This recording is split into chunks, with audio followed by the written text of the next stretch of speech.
Greetings, everyone. This is Rock and Roll Spot coming at you with the weekly comic book roundup, and we got ourselves a decently sized week this week. So let's get started, shall we? Kicking things off with this week's X-Men books, as well as Alien and Star Wars. First book of the week will be Wolverine, number 15.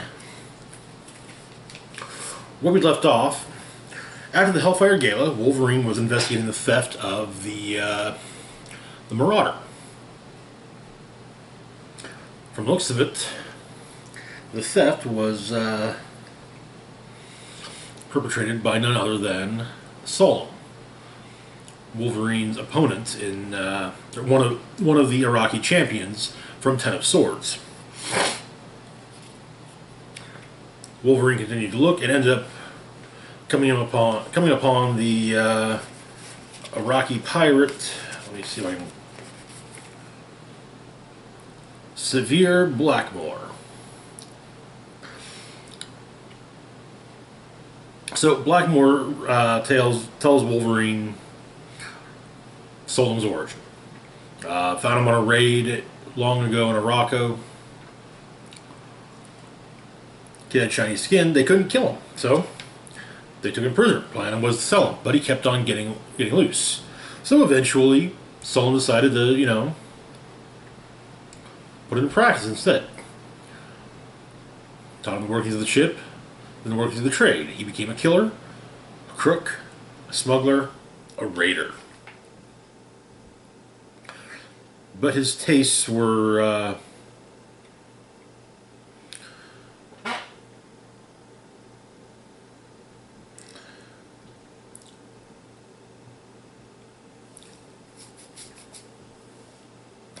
tended to leave Blackmore in a bit of danger. Blackmore claims that Solom's the most natural seducer he's ever seen. Even claiming that Solom seduced him into thinking that Blackmore was his mentor and friend instead of eventual victim. And as it turns out, Solom cut off Blackmore's nose and stole his ship. But Blackmore got the ship back because, well, Solom basically dirtied the wrong marriage. And so Blackmore took back the ship, but didn't want to break into a prison, or an Iraqi prison, just to, have his vengeance on Solom. After all, that's the kind of prison that, you only break in if you don't intend to leave. But Blackmore tracked him down on Earth, finding him at the Lucky Tiger Casino in Madripoor about a month previously. They had a bit of a fight, which ended with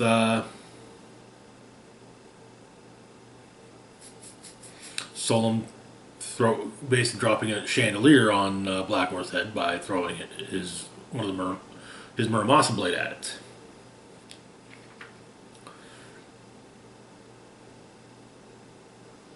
But turns out that Blackmore and Wolverine pretty much have the same opinion of one another, that they intend to hear the story, and then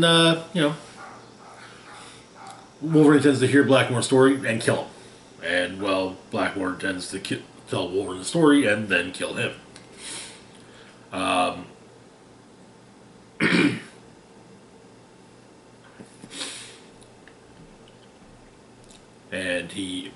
But it turns out he's made some modifications since dealing with Solom to his boat and getting it back.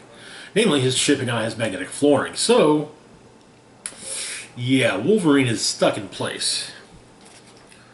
But he's able to take on. He still. The flooring gets turned off, and Wolverine takes on Blackmore's crew. And Blackmore finishes the story. Explaining is how it is he got the sword.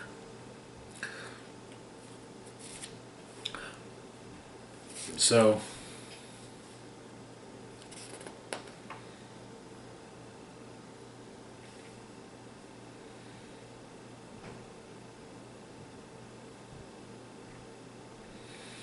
but apparently Blackmore watched Wolverine.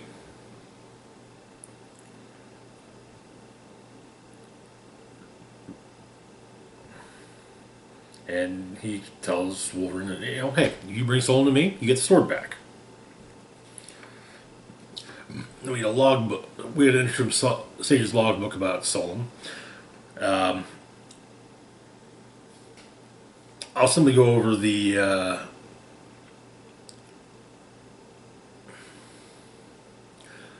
we get some past crimes. A figure identified as S was burned at the stake after stealing the sacred pearls from the Temple of the Mariner in the port town of Carna Blue, but after the flames melted his restraints, S stepped out of the inferno with his skin glowing silver and slit the necks of his prosecutors.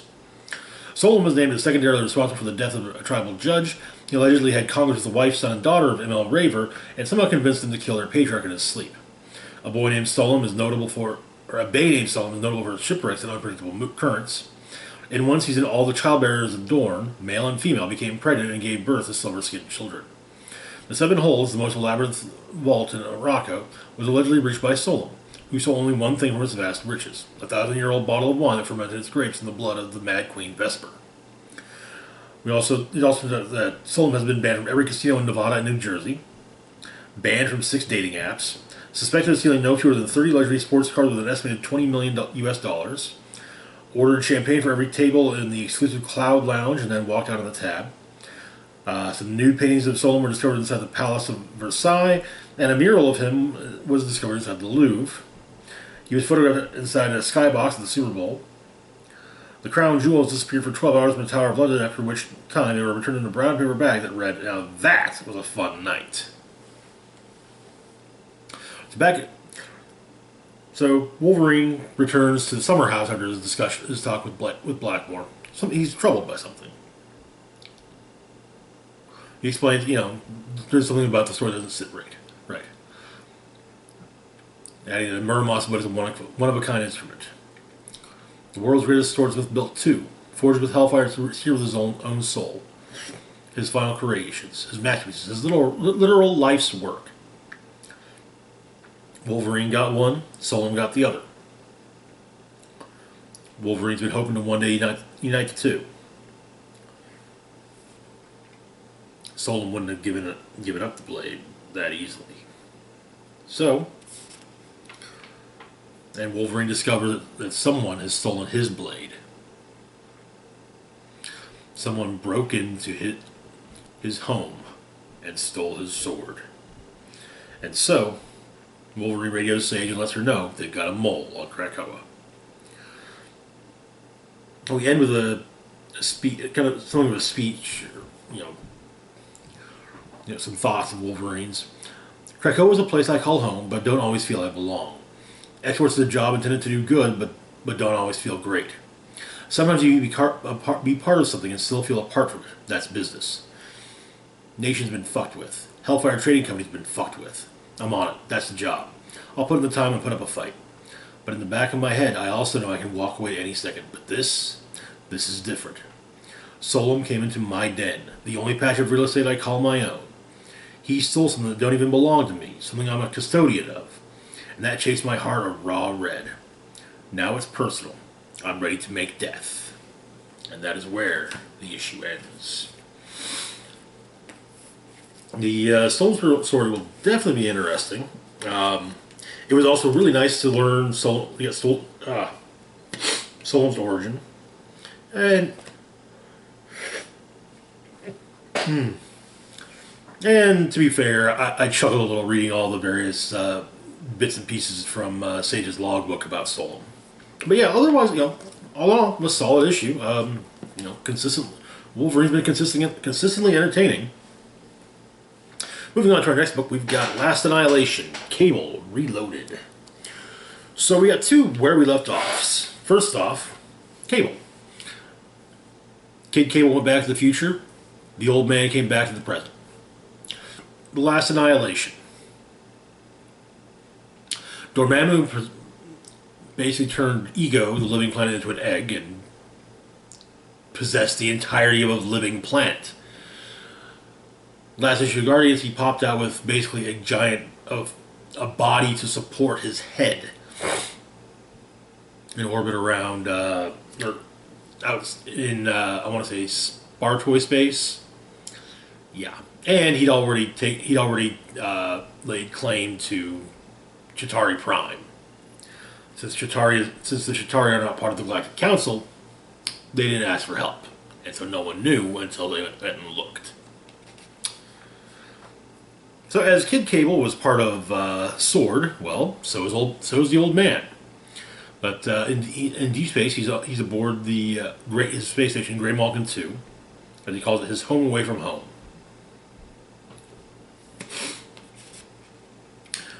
He erects his a personal shield from his current cybernetic arm, and heads down. Basically, shoots down to the planet using the shield to protect him. He gets a briefing from Brand, and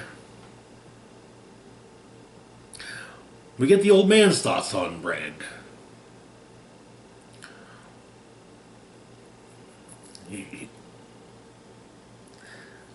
He explained his opinions on things, that Brand is still working out how she feels about the new old him. Adding that, it's obvious that Kid Cable was a political appointee to keep the influential Summers family sweet. Decades of combat experience later, he's finally the security chief she actually needs. The trouble is that both him and her like to be the ones in control, so it seems like they're both kind of the cooks in the kitchen. But turns out that she has a plan. There's a plan. It's not hers, but she insisted on it, and she lent some intel to it. The plan is from Rocket Raccoon, and upon seeing Rocket, Cable snaps to attention and salutes, claiming that this will be an honor. We get some future history, sort of, with Rocket. That he's Ranger Rocket's a galactic folk hero in Cable's era. Even on Earth, people tell the stories. He's remembered like Alexander the Great crossed with Jesse James. He's a legend. And apparently today is the reason why. But he explains that, going up against Dormammu, the Dread Dormammu, or Dormammu, the Dread Living Planet, yeah, fair fight ain't gonna work. So they're gonna cheat. So he goes down. To Breakworld. Burns out the cybernetic arm, but he uploads it. Has a hard light hollow prosthetic that he activates along with a new AI assistant, Nikki. And he apparently, in one of his pouches, he's got a gate seed. Plants it, and his team comes through. Cannonball, air support. We get the whole nigh invulnerable while I'm blasting thing. Though it's more Cable describing it with Cannonball, about Cannonball. So yeah, boom boom. Demolitions and explosives. Wearing her old pink and light purple X-Force uniform. WizKid, tech support. Secret Sauce's Sword Station. Core of the Burning Heart, stealth combat power augmentation. Cable sees it as the two of them he and her have in common that have been at war their entire lives. And finally, Lila Cheney, long distance teleportation.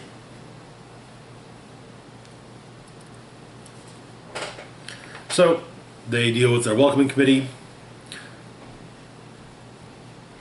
Cable trying to keep them alive. You don't want to be rude when you're guests, right? But they take their transportation. Go to a city referred to as City 7.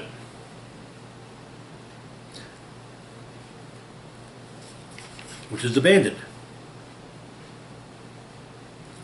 Turns out it's a factory that creates the weapon that modulates itself as a weapon as needed. It turns into a giant robot. Korra augments Boom Boom's abilities to make time bombs, and she makes a ginormous 15-second fused time bomb, which Cannonball then pushes into the giant robot. It blows up. Cannonball's fine.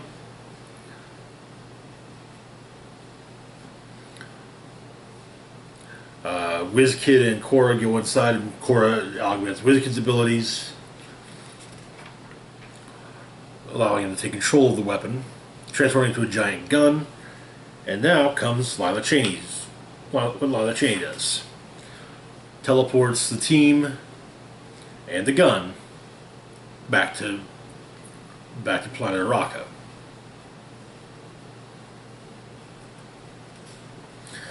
And it turns out that while they were all doing that,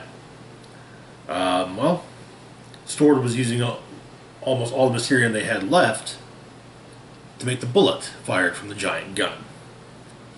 And that is where the issue ends. And to be fair, I mean, the last Annihilation books have been a whole hell of a lot of fun. It helps Al Ewing. It seems like Al Ewing's writing pretty much all of them, which is great. The little mini X-Force reunion is a lot of fun, with including a little commentary of WizKid saying, well, X-Force is taken, so how about we're the all-new, all-different Exterminators? As WizKid and Boom Boom were actually members of the Exterminators back in the late 80s, I believe, before Boom Boom joined the New Mutants, and then co-founded X-Force. But I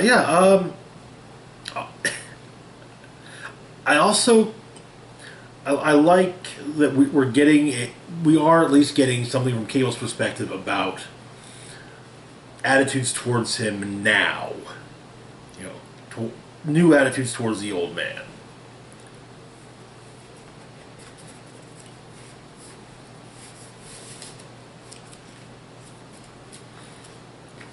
And to be completely honest with the fact that Cable's ongoing ended, well, yeah, it was not going to be an easy task to get that anytime soon.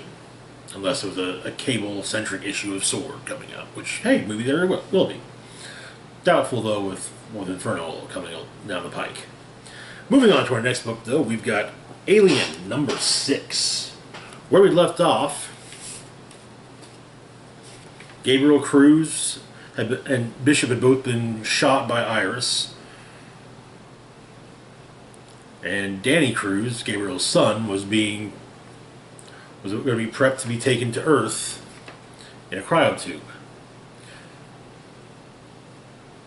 As she communicates with her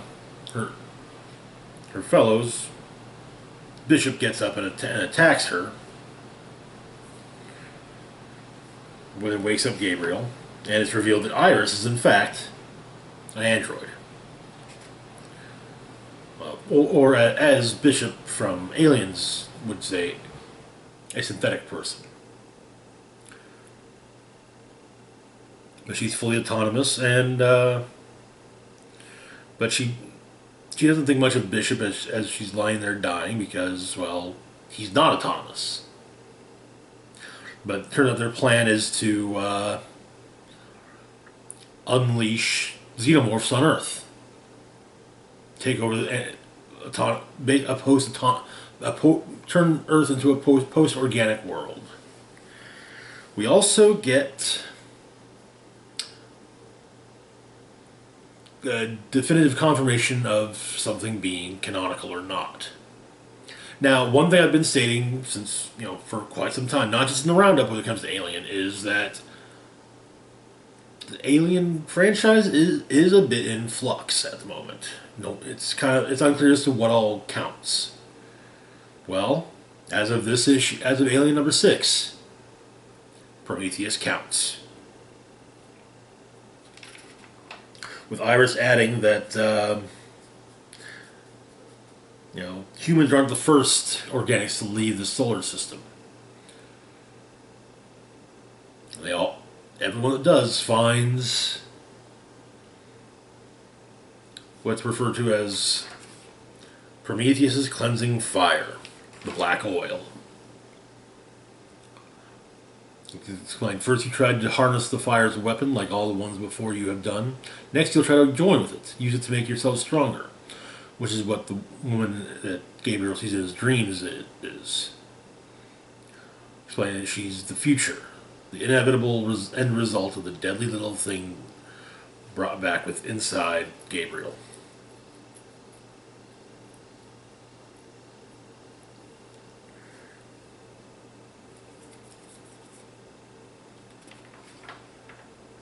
But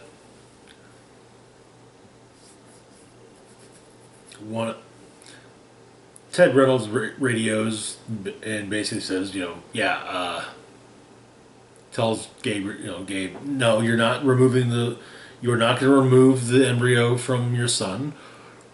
If you do, you're going to be brought up on charges, blah blah blah. But Gabe kind of just tells him exactly where to stick it, and then asks, hey, that mission, the bug hunt, you called off sick.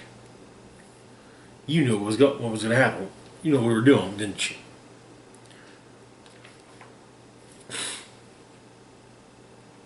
But Ted turns off the pod's engines, so Bishop explains that there's a way to, circumvent that. So Gabriel puts on an EV suit, goes out to do it. Gets that started. However, it turns out he's not alone out there. The Alpha is also out there. And so, Gabriel fights the Alpha outside,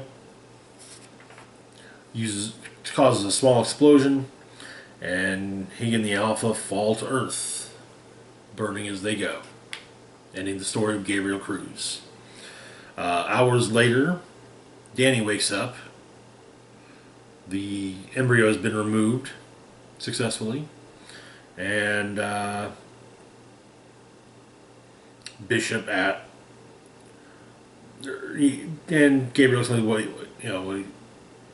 about his dreams. He explained, his dad was there. They were in trouble. And Bishop says, yeah, that's what happened. And then he asked Danny what else he sees in his dreams.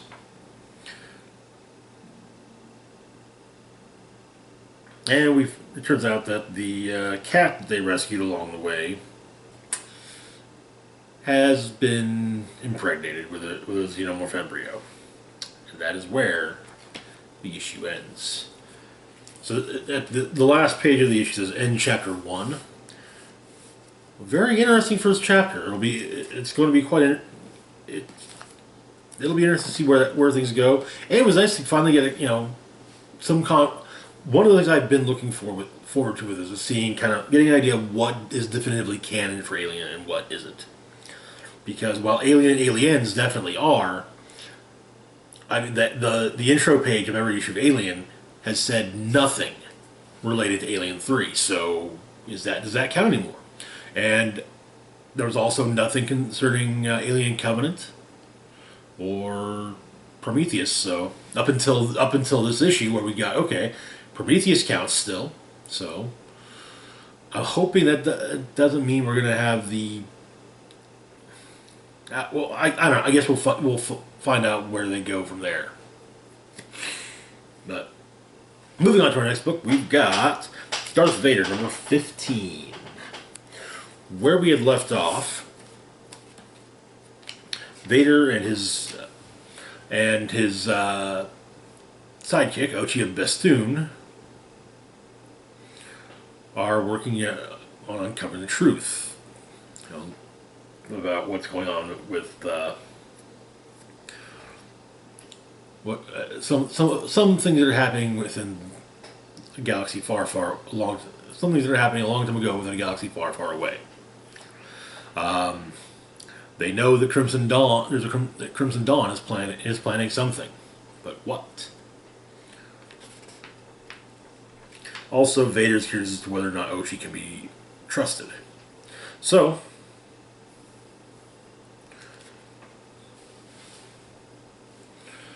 Ochi starts asking questions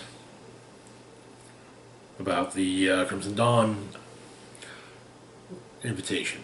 They finally start asking questions about it to Boku the Hutt, who explains what's going on. Oh yeah, they're they're going to return Han Solo to Jabba, though apparently Ochi's like, you mean they're going to auction him, and if Jabba wins, great. If not, well, yeah. And so Vader tells Boku that Boku will bid against Jabba and be humiliated. Adding that Boku is weak and cannot defeat Jabba through strength. His only hope is to become even weaker so that Jabba loses all fear of Boku, and then he can strike like a coward in the dark. But Vader has Ochi get some additional information, and he ends up. So Ochi deals with some Crimson Dawn soldiers, killing one, and seemingly going after just two, but there were of course more. Ochi manages to take down most of them, and he's actually offered, a position within Crimson Dawn. Join us. There's no other choice. But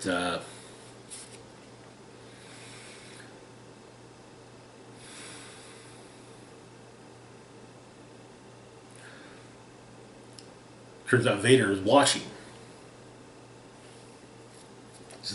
For him, it's a test of Ochi's loyalty.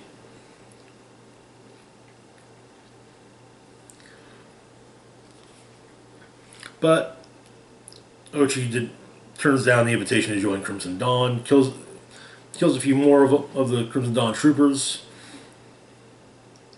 and passes along the information that Boku is working for Crimson Dawn, though Vader was already aware. And, Bochi's like, yeah, I get it. I get you testing me. You wanted to see if I'd turn. You wanted to see if I turn or not. Even adding, you won't have to worry about me. But Vader says, until you strike like a coward in the dark. And Ochi says, no. What you see, what you get with Ochi and Bestoon. He'll always be the most powerful. As long as that's really Vader. And so the two of them work together to take down the rest of the Crimson Dawn soldiers present. And that is where the issue ends. It's an interesting choice to basically have Vader be telling continuing to be set in the early days of the early portion of the crossover. It's an interesting choice, but also a good choice. Gives you more background on what happened, on what led Vader and Ochi to Jakara in the first place. So yeah. Anyway, moving on to our next book, we've got Dr. Aphra number 13. Yeah, I kind of messed that one up. So where we left off, Dr. Aphra had a friggin' panic attack seeing Vader aboard the Vermilion. Meanwhile, Just Lucky and Ariel Yu were dealing with their former mentor who had betrayed the Sixth Hin Syndicate to Crimson Dawn. We get a flashback to the last time Vader and Aphra ran into one another, wherein he pretty much said he's going to find her and kill her. But Sana helps get Aphra back up on her feet and they get out of there.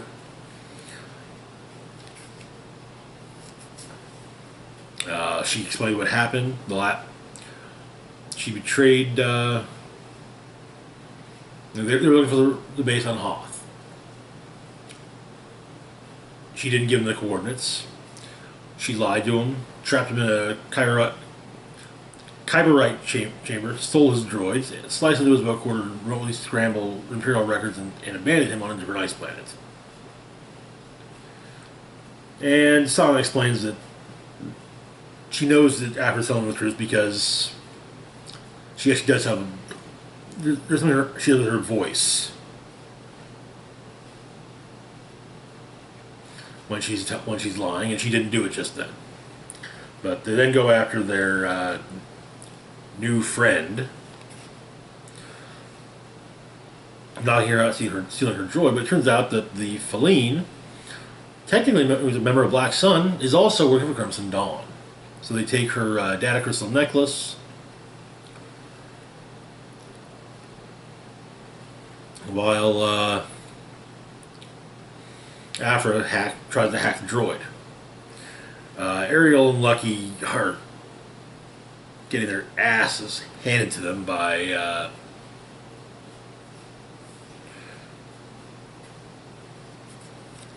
their old mentor, who explains that he betrayed, the 610 dynasty because the new boss is paranoid. The more powerful she gets, the more paranoid she gets. He was recruited into Crimson Dawn and took the opportunity, and he wants Lucky and Ariel to join him. But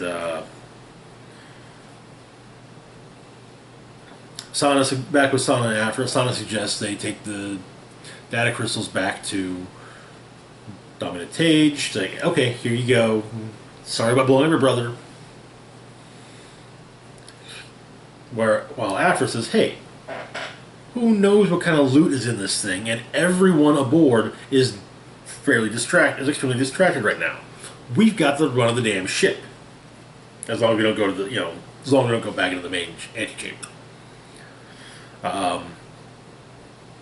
Lucky and Ariel turn down Galen's offer and are promptly attacked by Deathstick, who throws poisoned shurikens at Lucky.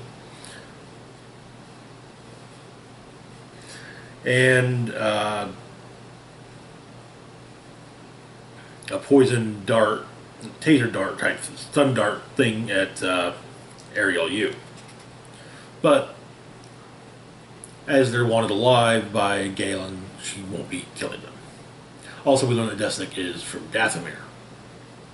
So, back with Aphra and Sana, they're poking around inside the Vermilion, and they come upon one room which has a giant two-headed security droid who attacks them and knocks them out and takes them prisoner.